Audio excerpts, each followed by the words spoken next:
Selamat datang kembali sahabat-sahabat penggemar catur di channel Wong Catur. Semoga semuanya sehat selalu.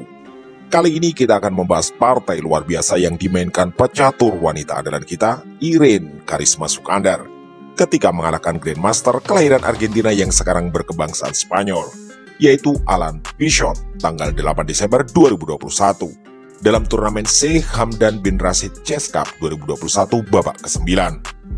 Partai ini menjadi menarik. Selain karena akhirnya Irene juara, elo rating dari Alan Pichot juga jauh lebih tinggi dari Irene Karisma Sukandar dengan perbedaan cukup signifikan, yaitu 2523 berbanding 2381 milik Irene. Siapkan fokus karena kita akan menyaksikan langkah-langkah penuh perhitungan dari andalan kita Irene Karisma Sukandar. Mari kita mulai. Alan Pichot memegang buah putih dan Irene Karisma Sukandar memegang bidak hitam. Permainan dimulai dengan E4 dan C5, pertahanan Sisilia. Putih kuda F3 dan dibalas Irene dengan pion E6. Alan Pichot mendorong pion D4 menantang pertukaran. Diterima oleh Irene, pion kali pion dan dijawab kuda kali pion. Irene Karisma Sukandar mengeluarkan kuda ke C6, membuka kemungkinan pertukaran perwira di awal laga. Putih mengabaikan dan memilih mengeluarkan kuda satunya ke C3. Irene merespon pion D6. Alan Pichot mengeluarkan gajah gelap ke E3. Dan Irene Sukandar mengembangkan kuda ke F6. Hitam gajah ke E2 sebagai persiapan rokade. Irene memberi jawaban serupa gajah ke E7 juga sebagai persiapan rokade. Alan Pichot ternyata tidak melakukan rokade sayap raja, melainkan mendorong pion G4. Tentu ini adalah sebuah trik, karena jika Irene Karisma Sukandar melakukan rokade di posisi ini, maka akan terbuka kemungkinan putih menyerbu dari sayap raja, yang diawali dengan pion maju lagi ke G5 menyerang kuda. Kuda menghindar misal ke E8, maka putih akan mendorong pion H4 menambah pengawalan. Situasi ini tentu merugikan pertahanan hitam dan nantinya kemungkinan besar putih akan melakukan rokade sayap menteri yang memang jauh lebih aman. Oke, kita kembali ke permainan aslinya. Irene Karisma Sukandar memberi jawaban pion H6, tentu mengontrol petak G5. Dan Alan Pichot benar-benar menyerbu dari sayap raja dengan dorongan pion H3. Irene pion A6 juga mengontrol petak penting B5. Alan Pichot melanjutkan agresivitasnya, pion F4. Irene menteri ke C7. Alan Pichot memulai pertukaran perwira, kuda kali kuda dan dijawab dengan pion kali kuda. Putih lalu memajukan menteri ke D2 terlihat sebagai rencana rokade panjang. Irene mendorong pion D5 menantang pertukaran di petak pusat. Penawaran diterima. Putih pion kali pion dan dipukul kembali oleh Irene dengan pion C. Alan Pichot gajah gelap ke D4. Ini langkah menarik karena menekan kuda juga mengancam pion lemah G7 kalau nanti kuda bergeser jika diserang pion. Jawaban Irene adalah benteng ke B8 berbalik menyerang pion B2. Di sini juga terlihat sepertinya Irene memutuskan untuk tidak akan melakukan rokade dalam permainan ini. Respon Alan Pichot di langkah ke-15 ini adalah melakukan rokade sayap menteri, sambil rajanya memberi pengawalan pada pion. Irene lalu mendorong gajah gelap ke C5, menawarkan pertukaran gajah gelap yang memang terasa cukup berbahaya. Alan Pichot mengabaikan dan tetap melanjutkan rencana semula dengan mendorong pion ke G5 menyerang kuda. Irene memukul pion kali pion dan tentu dibalas pion kali pion tetap menyerang kuda. Irene lalu memundurkan kudanya ke D7 mengorbankan pion di petak B7. Putih gajah kali pion mengancam benteng. Irene benteng menghindar ke G8 berbalik mengancam gajah. Dan Alan Pichot mengembalikan gajahnya ke petak D4. Irene pun melakukan pertukaran, gajah kali gajah dan dijawab tentunya menteri kali gajah. Irene memukul pion dengan benteng. Skak ke H8 sepertinya adalah opsi menarik bagi hitam, tapi Alan Pichot lebih memilih pion ke H4 menyerang benteng. Dan benteng hitam kembali ke G8. Putih benteng H ke G1 menawarkan pertukaran. Tentu saja jika hitam menerima, maka pertahanan sayap raja akan berbahaya. Karena benteng satunya akan memukul kembali dan dukungan dari menteri serta gajah membuat pertahanan hitam akan kelabakan nantinya. Di partai aslinya, Iren menolak, lalu menggeser bentengnya ke F8.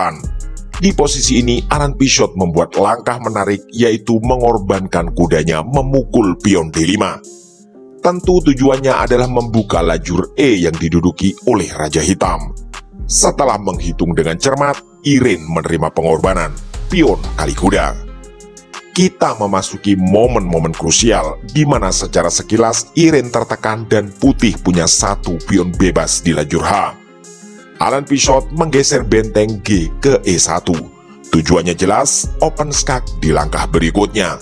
Sebagai antisipasi, Iren menggeser rajanya ke petak D8. Putih lanjut menteri kali pion. Menarik untuk kita tunggu bagaimana Iren mengatasi tekanan ini dalam posisi kudanya terkena pin oleh menteri dengan dukungan benteng di belakangnya.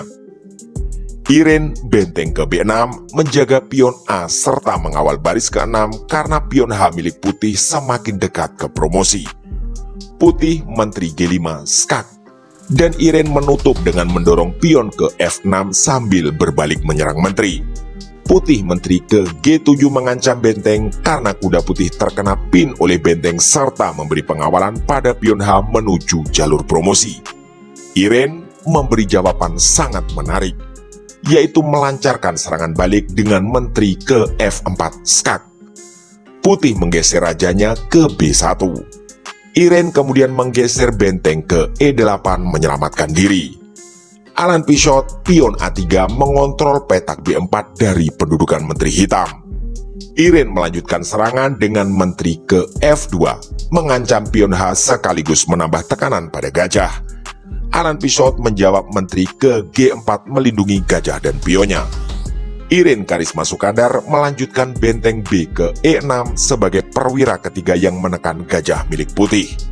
Di posisi ini, tentu gajah putih tak bisa lagi diselamatkan. Karena jika gajah bergeser, tentu resikonya adalah kehilangan satu benteng di baris pertama. Jika sahabat-sahabat perhatikan, rangkaian brilian dari beberapa langkah terakhir Iren membuatnya berhasil membalikkan keadaan dari tertekan menjadi menguasai permainan. Alan Pichot melanjutkan dengan pion H5 mengejar promosi. Seperti yang kita duga, Iren memukul gajah dengan benteng. Alan Pichot menggeser benteng ke F1 mengancam menteri. Iren Karisma Sukandar menteri ke C5, tentu saja membawa ancaman skakmat di pion C2 dan lalu B2. Putih menteri ke G6 mengawal pion C2. Lagi-lagi Iren memberi jawaban menarik, raja ke C7. Kalau kita perhatikan, langkah ini benar-benar brilian. Pertama, melepas pin benteng, dan yang kedua, kuda bisa membantu serangan atau menutup jika menteri putih melakukan skak di G3. Dalam kondisi keterbatasan waktu karena ini adalah rapid chess, putih mendorong pion H6. 2 langkah lagi menuju promosi. Disinilah Iren membuat langkah brilian, menerbangkan kudanya ke E5 mengancam menteri dan di saat yang sama mengorbankan bentengnya. Di titik inilah setelah langkah ke-34, Alan Pichot menyerah. Seperti biasa, mari kita bahas kenapa putih menyerah. Jika pengorbanan diterima menteri kali benteng, maka tentu saja hitam menteri kali pion C2 skak. Raja putih bergeser kemanapun, A1 atau A2, maka menteri hitam kali pion B2 skakmat. Sementara itu, di posisi ini, jika pengorbanan ditolak, harus diingat bahwa menteri putih dalam posisi diserang oleh kuda. Di saat yang sama, menteri tetap harus menjaga pion C2. Semua jalur diagonal ini telah berada dalam penjagaan perwira hitam. Kalaupun ada yang tidak terjaga, hanyalah petak H7. Tapi, jika menteri ke H7 skak, maka hitam menutup dengan benteng sambil menyerang menteri. Dan hanya ada 2 pilihan yang sama-sama pahit bagi putih, yaitu terkena skakmat atau kehilangan menterinya. Toh, akhirnya itu juga akan membuatnya hampir mustahil menghindari kekalahan. Itulah alasan kenapa putih menyerah. Benar-benar luar biasa rangkaian langkah pecatur andalan kita, Irene Karisma Sukandar, mengalahkan Alan Pichot yang punya elo jauh di atasnya dalam perjalanan menjuarai Sheikh Hamdan bin Rashid Chess Cup 2021. Demikianlah video singkat dari kami. Semoga bisa menjadi inspirasi dan referensi bagi kita semua. Mohon dukungan like, komen, share, subscribe, dan doa agar channel ini selalu belajar dan makin berkembang. Terima kasih telah menyimak, mohon maaf atas kesalahan kata dan sampai jumpa di video catur berikutnya.